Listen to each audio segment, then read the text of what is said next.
The scream cut to the forest like a blade, faint, distant, and not quite human. Officer Daniel Rourke froze on the trail, breath fogging in the bitter November air. His flashlight trembled in his grip, slicing through the mist to reveal only endless trees and the hollow echo of wind. Then he heard again, a whimper, ragged and wet, followed by something soft brushing against dead leaves. He raised his gun, heart thudding, and followed sound. When the beam of light finally landed, Daniel stopped cold. It wasn't a person. It was a German shepherd, dying, clutching a baby blanket in its jaws. Rain had begun to fall again. Not a downpour, just enough to make the forest hiss with dampness. Officer Daniel Rourke's boots sank into the soft earth as he approached the dog. The shepherd was barely breathing. Its fur was matted with mud and blood, one leg twisted unnaturally, ribs visible through the thinning coat. The blanket clutched in its mouth was pale pink, frayed at the edges, soaked through but unmistakably human-made, the kind wrapped around infants. "Easy, boy." Daniel crouched low, flashlight angled away from the dog's eyes. "It's okay. You're safe." The dog's eyes flicked toward him, a dull, golden brown, fogged with pain and exhaustion. Then it let out a sound that wasn't quite a growl and wasn't quite a cry. Daniel holstered his weapon slowly, slipped off his jacket, and draped it over the animal. The fabric darkened with blood. "Hang in there," he muttered. "You're not dying here." He touched his radio. "Dispatch, this is Rourke. I've got an injured dog in the north sector, near Pine Hollow. Possible abuse case. I need—" Static crackled. The line went dead. Daniel swore under his breath. The storm had been cutting the signal all week. Out here, cell service was a myth. The nearest working tower was back near the highway, 15 miles south. He looked at the dog again. The animal had tried to lift its head, nudging the blanket closer to him, like it wanted him to see it.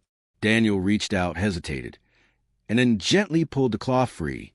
Under the mud and dirt, faint cartoon stars were still visible on the fabric. There was a name stitched in faded thread. Lila. The sight of it hit him harder than he expected. He swallowed. His daughter had one like it. Had. A branch snapped behind him. Daniel spun, flashlight flaring through the trees. Nothing but dripping pine trunks and the blur of mist. But the forest had changed. He could feel it, that weight, that unseen presence pressing in. He knelt again, scanning the ground. There were tire tracks, fresh, shallow, and boot prints leading toward a ridge. He counted 3 distinct treads. The dog stirred again, as if sensing his attention. Daniel brushed a hand over its head. "You stay with me, okay?" he whispered. "Don't quit on me yet." The shepherd gave a weak sound, half a sigh, half a whine. By the time Daniel carried the dog back to his truck, the rain had turned to sleet. He laid the animal on the back seat, wrapping it in his spare blanket. Every breath sounded like gravel through glass. As the engine rumbled to life, he looked once more at the pink cloth resting on the console. The name glared up at him, Lila. He pressed his thumb against it, deep in thought. The drive to the nearest vet clinic took 40 minutes. Daniel barely noticed the road. His mind kept replaying the forest, the sound of crying, the tire tracks, the eerie silence that followed. The clinic was dark, except for a single light in the back. He slammed the door, cradled the dog in his arms, and kicked at the entrance until a sleepy-looking woman in scrubs appeared. "Jesus, Dan," she gasped. What happened?" "Found him in Pine Hollow," Daniel said. "He's hurt bad." Dr. Harper, gray-haired, sharp-eyed, ushered him inside, put him on the table. As she worked, stitching, cleaning, injecting, Daniel stood in silence, hands trembling. The dog whimpered once, twice, then went still. "Don't you die on me," Harper murmured. Minutes dragged into an hour. Finally, she exhaled. "He's stable for now. Lost a lot of blood, though. I'll keep him overnight." Daniel nodded, then pulled the small pink blanket from his jacket pocket. "Found this with him." Harper frowned. "A baby blanket? There's a name on it. Lila." Her eyes flicked up to his. "You think it's connected to?" He shook his head. "I don't know, but something's off out there." Harper studied him for a long moment. "Dan," Pine Hollow's been off for years. Remember the missing hikers last spring? Or that family? I remember, he said quietly. She sighed. You never stopped chasing ghosts, did you? He didn't answer. He just looked at the sleeping shepherd, breathing shallowly but alive. At dawn, Daniel returned to the woods. Fog clung to the ground like smoke. The forest was silent, except for the soft creak of trees swaying in the wind. He retraced his path to where he'd found the dog. The blood had mostly washed away, but the tracks were still there, tire marks cutting across the mud, leading north toward the ridge. He followed. A mile in, he found something half buried in the dirt, a plastic pacifier. He crouched, heart thudding. It was pink, the same shade as the blanket. Jesus Christ, he whispered. He radioed again. Still dead air. Then came a faint sound, a distant whine. Daniel turned sharply, scanning the mist. The sound was higher up, near the ridge. He started climbing, boots slipping on the wet incline, branches clawing at his uniform. At the top, the forest opened into a small clearing. The air reeked of oil and exhaust. There, behind a cluster of rocks, was an old pickup, engine cold, mud caked on its tires.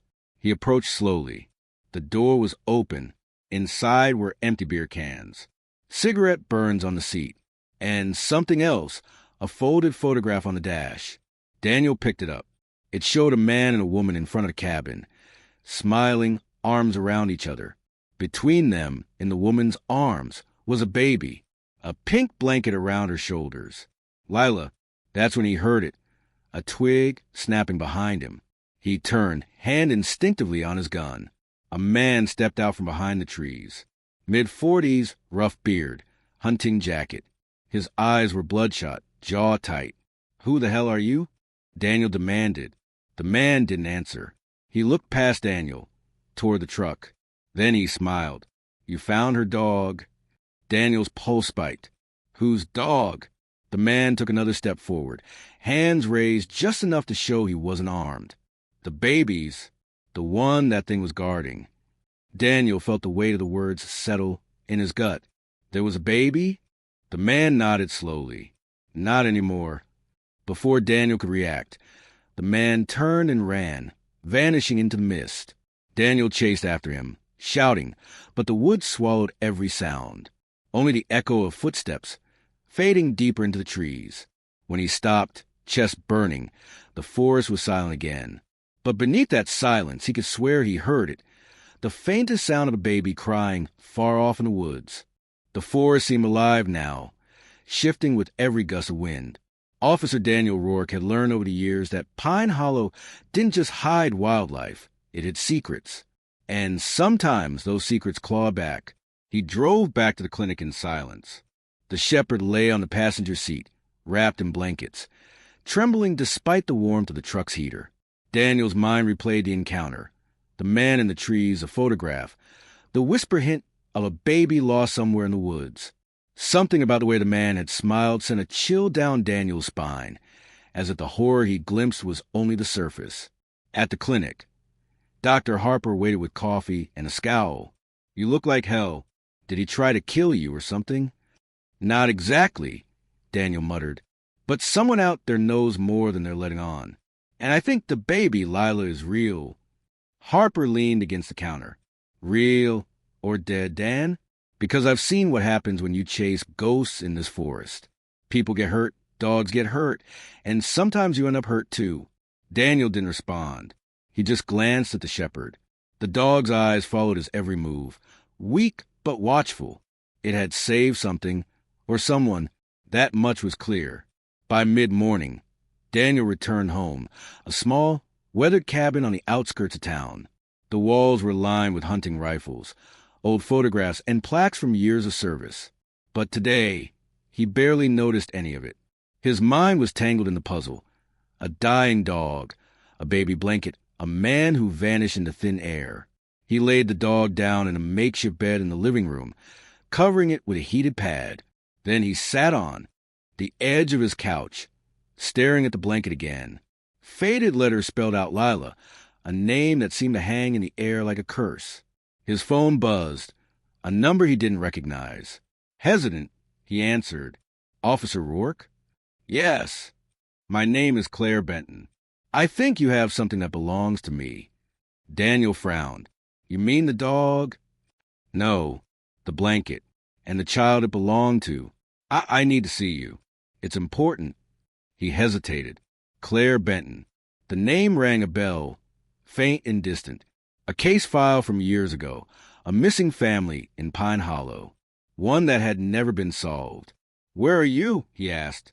"Near the edge of the forest. Alone. Come." Daniel's gut twisted. Every instinct screamed at him to be careful, but curiosity, that dangerous spark, drove him forward. The woods were darker now, clouds rolling in heavy and gray. Daniel parked a mile from the spot Claire had described and crept in on foot, the shepherd following, trembling but alert. Leaves crunch underfoot, every snap echoing unnaturally loud in the stillness. Then, ahead, he saw her. Claire Benton, early 30s, sharp features, eyes that had seen too much, holding another pink blanket. But her expression was different. Not fear, not relief, but calculation. "Officer Rourke," she said softly. "You found him, didn't you?" "The dog," Daniel asked cautiously. "Yes, and it found me too, eventually." She paused. "I didn't think anyone would come." "Come for what?" She studied him, weighing words carefully. "To finish this. To know the truth." Daniel shifted, noticing the way her hand trembled around the blanket. Something wasn't right. Something in her calm didn't fit the urgency of her words. "Claire, what happened to Lila?"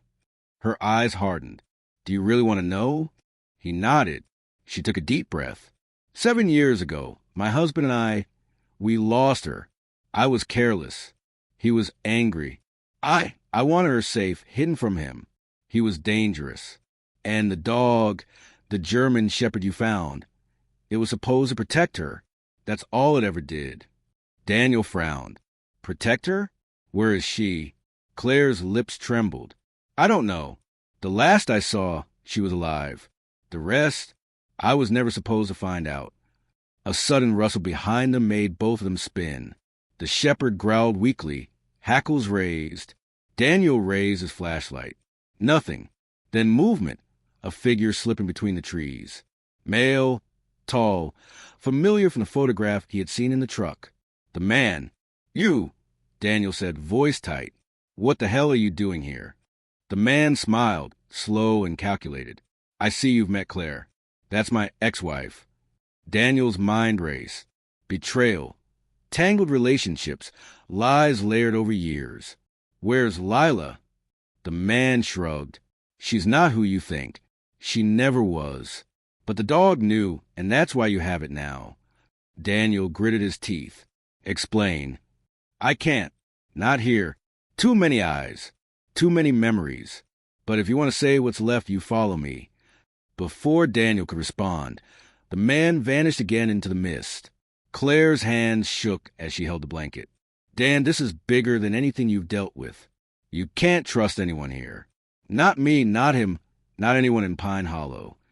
The forest seemed to close around them. Every tree's shadows stretched like fingers. Every wind gust sounded like whispered threats. The shepherd whimpered and nudged Daniel, bloodied and exhausted, urging him forward. Daniel's pulse surged. He realized he had only one option. Chase the truth into the shadows, no matter how dangerous. The next hours blurred into a tense, desperate search. Tire tracks, faint footprints, and broken twigs marked the path. Daniel moved with precision, every sense alert. The woods played tricks. Shadows that weren't there, whispers of children's laughter, flashes of pink fabric disappearing behind trees. At a small creek, Daniel found evidence of a campfire, long cold, and a crumpled piece of paper. On it, barely legible. "Lila, safe. Trust no one." His stomach churned. Claire had lied, partially at least, but so had the man, and the forest itself seemed to mock him, hiding the real story in its folds. By nightfall, Daniel had followed the trail to an abandoned cabin. The shepherd hesitated at the door, growling softly. Daniel's hand rested on the doorknob. Inside, faint movement. A baby's cry. Heart pounding, he opened the door. The room was small, half collapsed, shadows stretching like hands across the walls. And in the corner, a crib, pale pink sheets. And inside, a baby, barely a year old, wrapped in a blanket that matched the one the shepherd had been holding. The shepherd stumbled forward, collapsing next to the crib, its last ounce of strength spent. Daniel lifted the baby gently, checking for signs of life. Weak heartbeat, eyes opening, glistening in the dim light. Alive. Claire stepped forward from behind a support beam, tears streaking her face. She's okay. You did it. You found her. Daniel didn't reply. He looked at the dog, laying motionless but wagging its tail weakly. The animal had protected this child through years of danger, betrayal, and neglect. And for the first time that night, Daniel allowed himself a small measure of hope. But the woods weren't done with him. A shadow lingered in the doorway. The man, not attacking, not apologizing, just watching. You've changed the game, he said softly. But remember, nothing in Pine Hollow is ever truly over. Daniel's grip tightened on the baby, eyes locking with the stranger. One truth was clear. This case wasn't finished. And whatever the forest had hidden for 7 years, it wasn't ready to let go. The shepherd whined, nuzzling against Daniel's leg. Alive, battered, loyal. And now, the real work, untangling the lies, the betrayals, the shadows behind the pines, was just beginning. The baby stirred, eyes wide and trusting. Daniel felt a weight in his chest, a mix of relief and dread. He glanced at Claire. You said trust no one. Can I trust you? Claire's face was a mask of grief and guilt. Trust me as much as I trust myself. Daniel nodded slowly, one hand on the baby, the other brushing the shepherd's head. The forest outside was still oppressive, but for the first time, he felt a fragile thread of clarity. The trail of lies, betrayal, and horror wasn't over, but they had found something alive. And sometimes that was all that mattered. The forest held its breath. Moonlight seeped through the skeletal trees, casting long, ghostly shadows across the cabin. Daniel Rourke sat on the cold wooden floor, cradling the baby. The shepherd rested beside him, barely breathing but alert. Claire Benton paced nearby, wringing her hands, muttering fragments of her story. And outside, the man, the father, the husband, the unknown threat, lingered in the shadows, watching, waiting. Daniel's head ached with tension. Every second seemed stretched, taut with anticipation. The past 7 years of unanswered questions, false leads, and half-truths pressed down like the weight of the forest itself. He had to know everything, and he had to do it before the forest claimed more victims. Claire's voice broke the silence. You need to understand, it wasn't supposed to be like this. Daniel looked up, eyes narrowing. Then tell me, from the beginning. She hesitated, then sat on the floor opposite him. The baby stirred, gurgling softly in Daniel's arms. 7 years ago, my husband, he changed. He became controlling, dangerous. I tried to protect Lila, our daughter, but he didn't stop. He wanted to take her, to hide her from me. That's why I left. That's why I trusted the dog to guard her. But the forest, the woods, something else got involved. Daniel's brow furrowed. Something else. Her gaze dropped to the floor. The neighbors whispered about a man who lived alone, someone who knew the forest better than anyone. People said he was not right. He knew every trail, every shadow. He followed me the night I ran. I had to hide. I had no choice but to leave Lila in the woods. The dog followed, protected her. But her voice broke. He found her too? Daniel's mind raced. The man in the trees, the photograph, the cabin in the clearing. Every piece clicked into a jagged puzzle. You're saying he took her? Claire nodded. He raised her for a time, kept her isolated, told everyone she was dead, said it was for her safety. But the dog never left her side. Daniel's heart pounded. And the baby blanket? She swallowed. It's the only thing that kept her human. The only thing that reminded the dog what its job was. Lila never forgot. And somehow, she never let go of it either. Outside, A low whistle cut through the silence. The man was closer now, hidden but deliberate. Daniel's hand rested on the gun at his side. Every instinct screamed caution.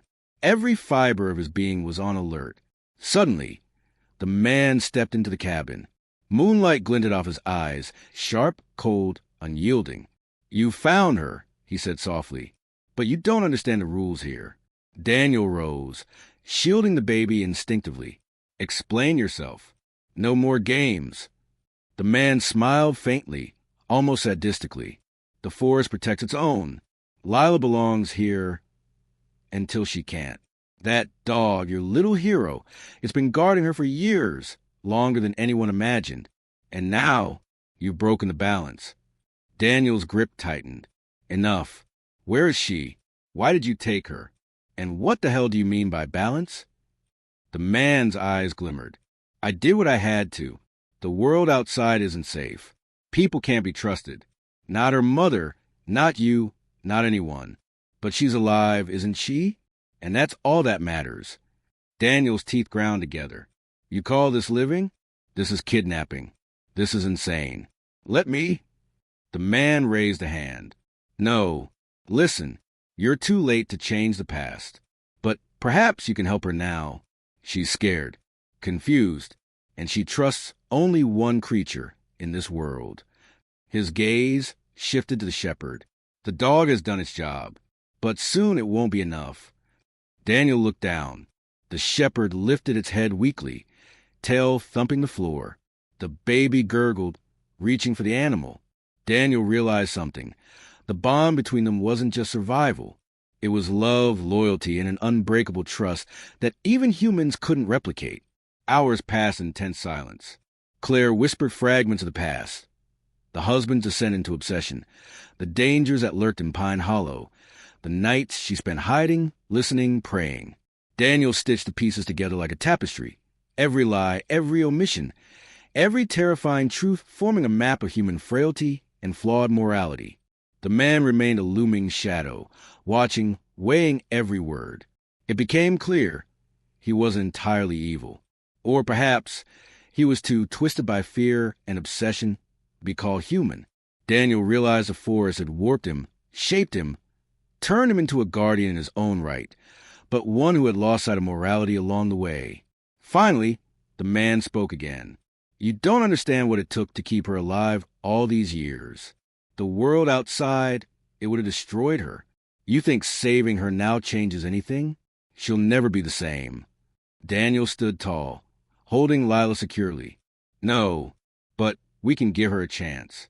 And it starts with you leaving." The man's face twisted, a mix of rage, sorrow, and disbelief. "You think it's that simple?" "It has to be," Daniel said firmly. "For her." The man lingered, eyes darting between the baby, the shepherd, and Daniel. Then, slowly, almost reluctantly, he turned. "This isn't over," he muttered. "But perhaps you're right. For now." And he slipped back into the forest, disappearing into the shadows, as if swallowed by the night itself. Dawn crept over Pine Hollow. The mist dissipated, leaving the forest eerily calm. Daniel stepped outside with a baby in one arm, the shepherd shuffling alongside him. Claire followed, silent, exhausted, guilt etched into her face. Daniel looked down at Lila. Her eyes were wide, curious, and trusting. For the first time in 7 years, she had a chance at something normal: warmth, safety, a future. The shepherd whined softly, nudging Lila's tiny hand. Daniel knelt beside them. "You did it, buddy," he murmured. "You kept her safe." Claire's voice trembled. I don't know how to thank you." Daniel shook his head. "Just live. Protect her. That's enough." The baby gurgled and reached for Daniel's face. And in that moment, the weight of the forest, the lies, the betrayal, and the years of fear melted away. For a fleeting instant, the world was quiet, tender, and whole. The shepherd lay down beside them, chest rising and falling, tired but victorious. Daniel stroked its fur. "We'll keep her safe. Together." And in the distance, the forest whispered, carrying away secrets it had held for far too long. The sun broke over the trees, golden light spilling into Pine Hollow. It wasn't a perfect ending. Nothing in the forest ever was. But it was real. It was honest. And for Daniel, Claire, Lila, and the shepherd, it was enough. The quiet resolution was not loud or heroic. There were no cheers, no final confrontations. Only a battered dog, a saved child, and the fragile but enduring hope that even in the darkest woods, loyalty and love could survive.